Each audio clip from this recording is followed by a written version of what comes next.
The movie begins with Sebastian taking his daughter, Anna, to the skating rink, where they are roller skating alone before they hear a suspicious sound. They decide to do the most prudent thing in this situation, to make a quick escape. However, in the hallway, a man is hit in the face with a cane after getting into a mess with a gang of blind men while the disabled collect provisions in the form of canned food. Sebastian reaches for the neck of a broken bottle, but seeing his daughter huddled against the wall, he changes his mind. When the robbers leave, he gets up and heads for the exit with the girl, reasoning there's no point in messing with hungry criminals. Then, they put on welding goggles and go outside.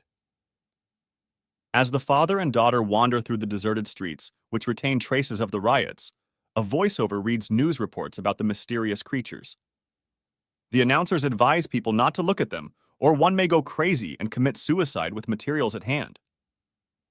After sneaking through the streets, which are littered as if after French riots, the wanderers stumble upon a group of survivors. 4 blindfolded people rolling a cart with stolen supplies. Telling his daughter to hide until he can sort things out, Sebastian starts a cautious conversation with them. The new acquaintances are not eager to help the first person they meet. Still, Sebastian attracts their attention with information about electric generators. As an engineer, he knows where they are stored. After some discussion, the citizens get excited about having the conveniences of electricity.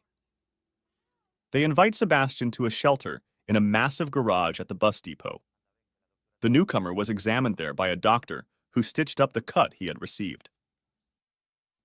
In the evening, while sharing a bowl of broth with his new companions, Sebastian sees a man with terrible scars instead of eyes. The man tells his story.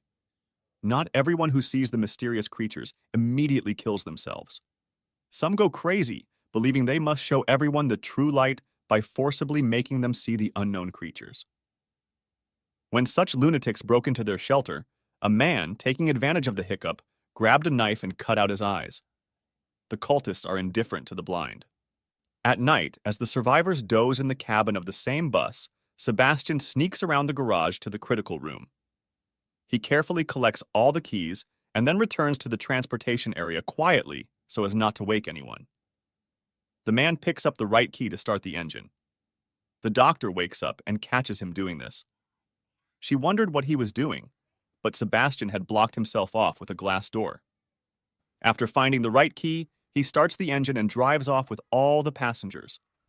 These passengers, in turn, try to break the glass to get to him and stop him, but even the guard blocking the way does not hinder Sebastian. He calmly runs over him without a shadow of a doubt. The bus breaks through the locked gates and drives out, but not far after hitting a pile of garbage, the vehicle flips on its side, leaving a bloodied scene. When Sebastian crawls out, another man follows.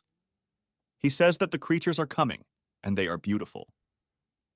Leaves and slight trash rise into the air, marking the arrival of the mysterious creatures.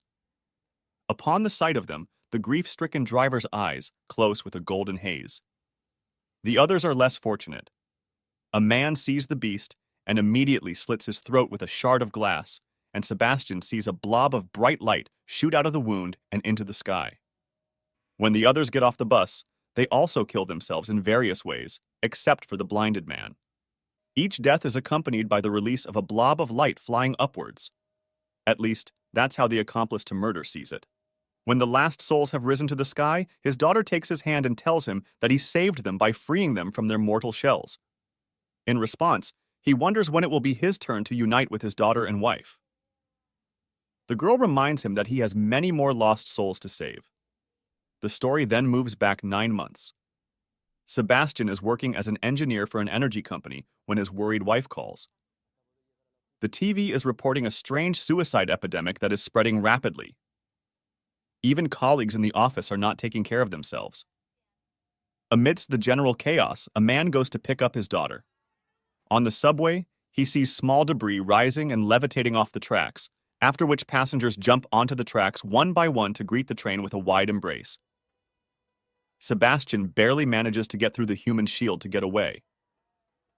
After reaching the Catholic school, Sebastian picks up his daughter. They exit through the cathedral where they meet Father Esteban, the priest.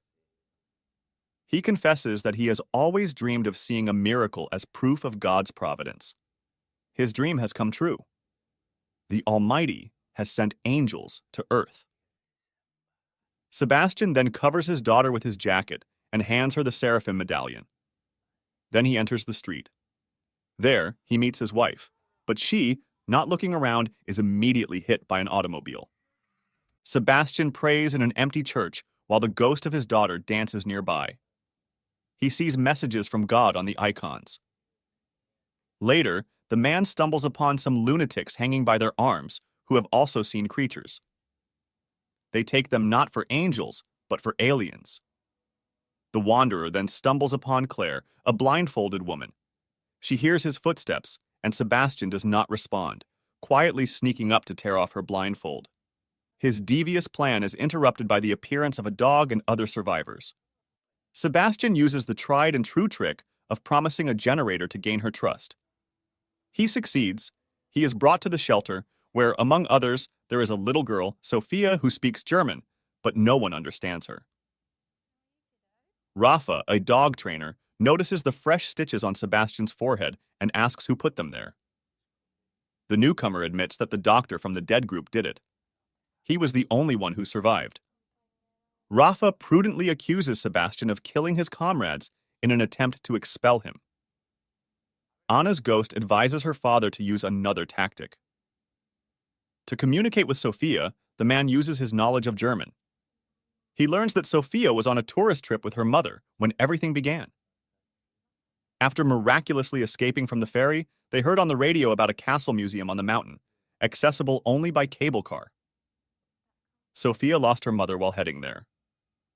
Claire, who picked her up, and the other survivors decide that the secure castle, unreachable on foot by the psychos, is a good hiding place. They are heading there, but must walk through the city blindfolded. Preparing for the life-saving hike, they put on the obligatory blindfolds. At night, while everyone sleeps, a man quietly cuts the leash of one of the dogs. During the daytime, when the creatures approach, Rafa's dog, with its leash cut, runs away. Due to contrived auditory hallucinations, where everyone hears different things, the trainer, thinking the dogs are injured, removes his bandages and becomes another victim. Sebastian watches the light leave the dead body. The group splits into two. Some seek shelter, while others look for Rafa. The dog, guarding its master's body, pulls the mask off its muzzle and sees the creatures. It lunges at an older man, biting him. The older man's spouse leads him away while Sebastian watches idly. Those who find shelter call out to the others. All come except the deceased Rafa and his dogs. As they prepare to go to sleep, they comfort each other. One survivor, Octavio, suggests that the monsters are quantum, taking on a form only when observed, and this form differs for each person. He explains that's why they hear the voices of family and friends and see something of their own before dying. Sebastian gives Sophia a seraphim medallion that once belonged to his daughter. He recalls hiding from psychos who dragged people outside to force them to look at the creatures. Later, Anna's ghost shames him. She reveals it was her locket and reminds him that Sophia is not his daughter. In the morning, the survivors check the house for safety. They put on blindfolds and cover the windows with curtains to avoid seeing anything outside inadvertently. Sebastian deceives Octavio by claiming that the windows in the room are curtained. When Octavio removes the blindfold, he sees the light outside the window. Realizing Sebastian's betrayal, he grabs a knife from the table. However, instead of seeking revenge, he stabs himself several times in the stomach and falls into a pool of blood. Claire comes there by the noise. Anna's ghost tells Sebastian to remove her blindfold, but he refuses, dumbfounded that he didn't see the light from the dead man. The survivors move on. On the street, Sebastian, whose glasses do not obscure his view, sees signs of the psycho's habitation. Suddenly, one appears on a motorcycle.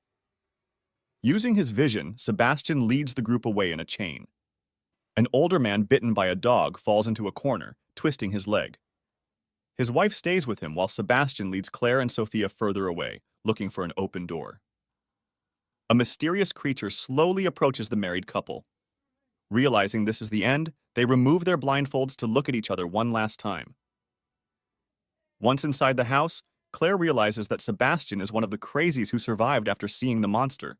She accuses him of killing the others. Meanwhile, Anna's ghost persuades her father to open the door and sacrifice them. The man argues with the dead girl, and Claire takes Sophia up the stairs to the roof, blindfolded. They go outside, not realizing that the psycho has a clear advantage here. Sebastian catches up with them at the very edge. He convinces the woman that he wants to help, but she is adamantly opposed to such help. Claire falls on the scaffolding one floor below instead of the pavement. Sebastian calms Sophia down, promising to show her the most beautiful angels.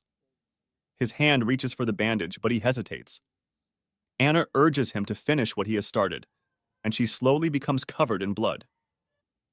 He is ready to untie the knot, but at the last moment, he changes his mind and embraces the girl. He recalls how, on the night of Anna's birthday, the psychos led by Father Esteban broke in. In the morning, they dragged them to the roof and forced them to watch the girl seeing the creature. She smiled and jumped down. As Sebastian ran to the edge, his pupils flickered, and his dead daughter stood beside him, holding his hand. Sebastian returns for Claire to tell her his plan, that he will lead them to the cable car. The woman does not believe him, but the appearance of other lunatics in the house forces her to accept the offer. The survivors are scrambling through the woods to escape from the roof when a psychotic woman overtakes them. She doesn't know that Sebastian can see, but when a fight breaks out, she realizes what's going on and tries to gouge out the man's eyes. After which the survivors flee, Sebastian manages to throw her to the ground.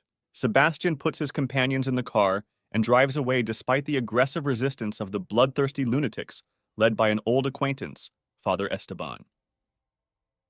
They leisurely set off in pursuit in their vehicle. This time, Sebastian drives more carefully, avoiding the people blocking the road. When he gets to the cable car tower, he blocks the entrance to the courtyard with his car and puts a rag in the gas tank to set it on fire. The tank explodes just as the lunatics are about to get in. The vehicle becomes a burning obstacle. Sebastian sends Claire and Sophia up the stairs while he stays behind to cover the escape. On the way up, the girl almost falls due to a step that is missing, but Claire quickly drags her out, realizing that they are in danger of dying if they remain. The woman removes the blindfold and leads the girl to the control cabin, despite the risk of seeing the creature. There, Claire tries to start the cable cars but discovers no electricity. Upon noticing a bell, she rings it to signal those sheltering in the castle. The sound also attracts the attention of the quantum monsters.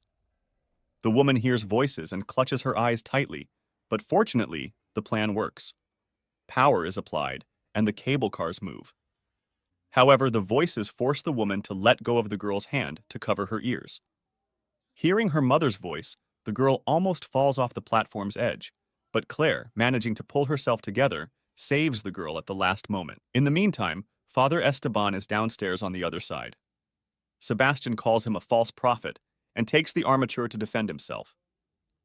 The ghost of his daughter, standing in the fire, tells him to let the lunatics pass, and then Anna goes to her father, engulfed in flames, shouting, "You're not real!" Sebastian stabs the ghost with the rebar, but underneath her disguise is Father Esteban. He pulls out a bone dagger and wounds Sebastian, then holds him close to him, placing him on the very same rebar. At the top, Claire realizes that the platform is partially destroyed, and there is no way to get to the cable car. Guided by the sound of the opening doors, she decides to jump blindly with Sophia in her arms. She rushes through the closing gates at just the right moment, and the cable car, with the windows painted over for safety, takes them away. Meanwhile, the dying Sebastian, lying on his back, looks up at the sky and smiles. On arrival, they are met by armed soldiers and taken for interrogation. Claire sees a setup shelter where people are growing vegetables. Walking past rows of greens, they notice a woman, Sophia's mother. Having figured out what's happening, the military doesn't interfere with the happy family reunion. However, Claire is taken for a checkup, where they also draw blood for tests. The doctor says they're developing an antidote to offset the monster's influence. Supposedly, extreme stress can change DNA, leading to the creation of psychos. The movie ends with a scene of an experiment on mice. The military managed to capture one monster and keep it locked up.